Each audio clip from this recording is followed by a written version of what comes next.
I consumed white rice, bread, and potatoes for 90 days while maintaining fasting glucose between 82 and 88 milligrams per deciliter. My continuous glucose monitor showed post-meal spikes rarely exceeding 115, compared to the 160 to 180 readings I recorded before this protocol. My HbA1c dropped from 5.6% to 5.1%, moving me out of the pre-diabetic range. I'm a genetics professor studying metabolic regulation and cellular aging. For years, I accepted that carbohydrates were inherently problematic. That perspective, I've come to understand, represents a fundamental misreading of the science. Today, I'm sharing the 7-mechanism protocol I developed after reviewing over 200 peer-reviewed studies. This isn't about avoiding carbohydrates. It's about consuming them without triggering the metabolic dysfunction that drives insulin resistance and accelerated aging. Mechanism 1. Resistant starch transformation. 2.5 minutes. The most powerful tool in my protocol costs nothing. The cooling and reheating phenomenon that transforms digestible starch into resistant starch. When starchy foods are cooked, then cooled, their molecular structure undergoes retrogradation. Amylose chains realign into crystalline structures that digestive enzymes can't break down efficiently. This transformed starch behaves like fiber rather than rapidly digestible glucose. Research in the European Journal of Clinical Nutrition showed that cooling cooked rice for 24 hours increased resistant starch 2.5-fold. When reheated, that resistant starch remains intact, meaning warm rice with dramatically reduced glycemic impact. The mechanism: resistant starch passes to the large intestine, where bacteria ferment it into short-chain fatty acids, particularly butyrate. These activate AMPK signaling pathways, actually improving insulin sensitivity rather than challenging it. My protocol: cook a large batch of rice or potatoes, refrigerate 12 to 24 hours, reheat portions throughout the week. My glucose monitor shows cold-stored reheated rice produces elevations 30 to 40% lower than freshly cooked rice at the same portion.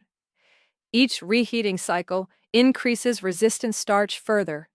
Day 4 rice produces even smaller glucose excursions than day 1. Mechanism 2. Fat first sequencing, 2.5 minutes. The order macronutrients enter your digestive system profoundly affects glucose absorption. This is measurable and validated across multiple clinical trials.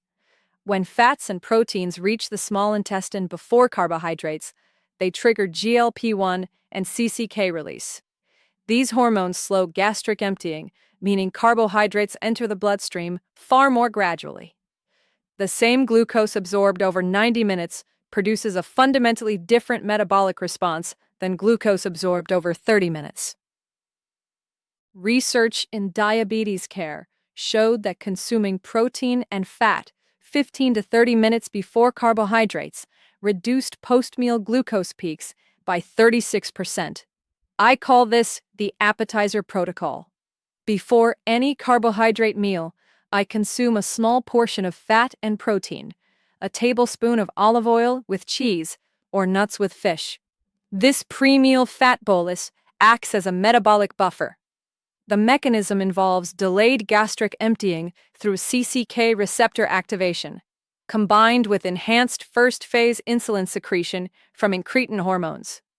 My pancreas releases insulin in anticipation, priming cells for glucose uptake before carbohydrates even reach my bloodstream. My measurements: consuming 15 grams of fat 20 minutes before carbohydrates reduces my glucose peak by 25 to 32 milligrams per DLL. The difference between a 158 spike and a 126 spike represents significant reduction in glycation stress throughout the body. Mechanism 3. Vinegar intervention. Acetic acid, the active compound in vinegar, is one of the most studied and cost-effective glucose modulation interventions available.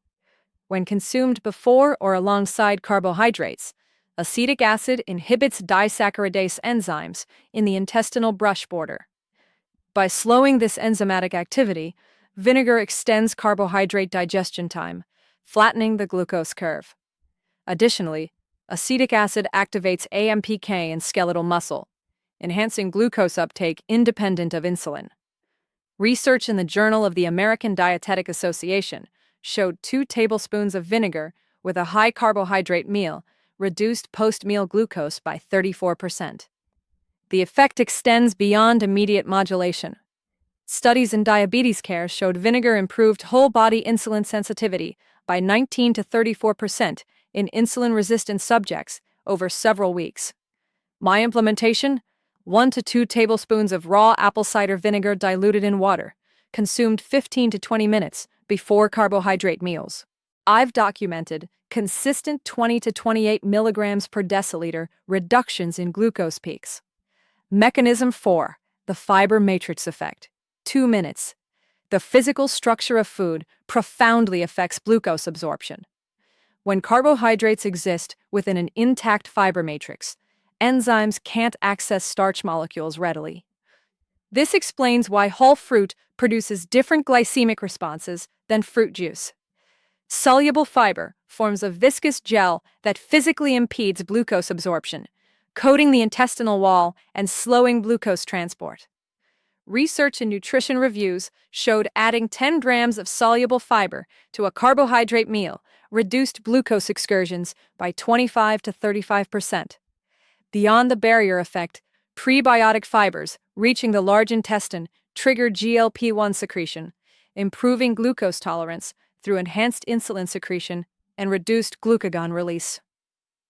My protocol: consume a fiber-rich appetizer before any significant carbohydrate serving, green vegetables with olive oil, salad with seeds, or psyllium husk in water. I consume 8 to 12 grams of mixed fiber within 30 minutes before carbohydrate meals.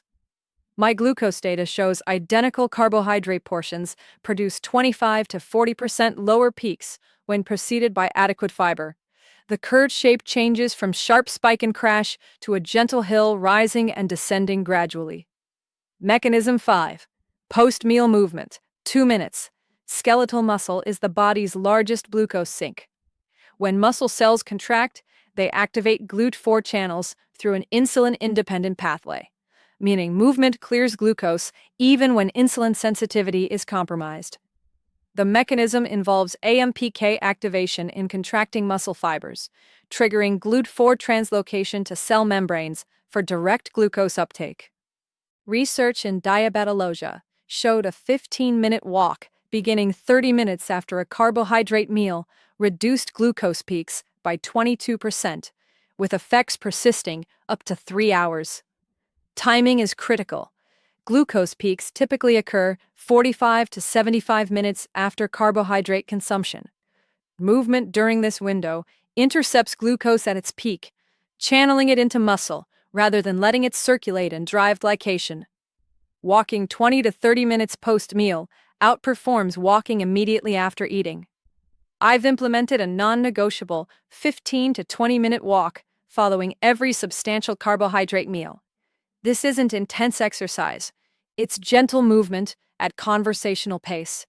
My data shows average reductions of 28 to 35 milligrams per deciliter when combining post-meal walking with other protocol elements. Mechanism 6. Bioactive compounds. 1.5 minutes. Certain botanical compounds demonstrate clinically significant effects on glucose metabolism. Ceylon cinnamon contains methyl hydroxychalcone polymers that activate insulin receptors in ways mimicking insulin itself. These compounds enhance insulin receptor signaling and inhibit enzymes that normally terminate insulin signaling, amplifying and prolonging the response. Research in diabetes care showed 1 to 6 grams of cinnamon daily reduced fasting glucose by 18 to 29% in type 2 diabetics over 40 days. The quality distinction matters. Most commercial cinnamon is cassia, which contains coumarin that can stress the liver. Ceylon cinnamon contains negligible coumarin while maintaining full activity. I add 1.5 to 2 grams of Ceylon cinnamon to carbohydrate-containing meals, mixed directly into the food. For particularly heavy carbohydrate meals exceeding 60 grams, I also use 500 milligrams berberine 30 minutes before eating. Studies show 25 to 30% reductions in post-meal glucose. Mechanism 7. Chronobiological timing, 1.5 minutes. The same meal produces dramatically different responses depending on time of day. This reflects fundamental circadian rhythms in insulin sensitivity and glucose disposal. Insulin sensitivity peaks in morning hours and declines throughout the day. Research in diabetologia showed identical meals produce 30 to 40% higher glucose responses at dinner versus breakfast. Melatonin, rising in evening hours, directly impairs insulin signaling in pancreatic beta cells. My protocol prioritizes carbohydrate consumption in the first half of the day. Breakfast and lunch contain most of my starch. Dinner emphasizes proteins, fats, and non-starchy vegetables. When I consume evening carbohydrates, I reduce portions by 40 to 50%. Additionally, sleep matters. Research in Annals of Internal Medicine showed 4 nights of sleep restriction reduced whole-body insulin sensitivity by 16%. I ensure adequate sleep before any day involving significant carbohydrate consumption. My daily protocol, 1.5 minutes. Morning, 6 to 7 a.m. 16-ounce water with 1 tablespoon apple cider vinegar. This enhances insulin sensitivity for the entire day. Breakfast, 8 a.m. Begin with 2 tablespoons olive oil and small protein serving. Wait 15 minutes. Then carbohydrates, oatmeal, sprouted toast, or reheated cooled potatoes with Ceylon cinnamon mixed in. Post-breakfast, 8:45 a.m. 15-minute walk. Lunch, 12:30 p.m. Fat first appetizer, fiber-rich vegetables, then carbohydrates. This is my largest carbohydrate meal, capitalizing on peak insulin sensitivity. Post-lunch, 1:15 p.m., 15 to 20-minute walk. Dinner, 6:30 p.m., minimal carbohydrates, proteins, healthy fats, non-starchy vegetables. No food within 3 to 4 hours of sleep. Results, 1 minute. Glycemic metrics over 90 days. Fasting glucose, 98 to 84 milligrams DL. Post-meal peaks, 155 to 180, 105 to 118 milligrams DL. Time in optimal range, 62%, 91%. HbA1c, 5.6%, 5.1%. Body composition, waist 36, 33 inches. Visceral fat, reduced 28%. Weight stable, lost 6 pounds fat, gained 4 pounds lean mass. Other markers. Fasting triglycerides, 128, 78 mgdl. Energy stable throughout day, eliminated afternoon crashes. No carbohydrate cravings despite consuming 120 to 150 grams daily. Closing 30 seconds. These 7 mechanisms, resistant starch, fat-first sequencing, vinegar, fiber, post-meal movement, bioactive compounds, and chronobiological timing, represent a complete system for carbohydrate consumption without glycemic dysfunction. Carbohydrates aren't the enemy. Rapid, unmodulated glucose absorption drives the metabolic damage we've attributed to starches.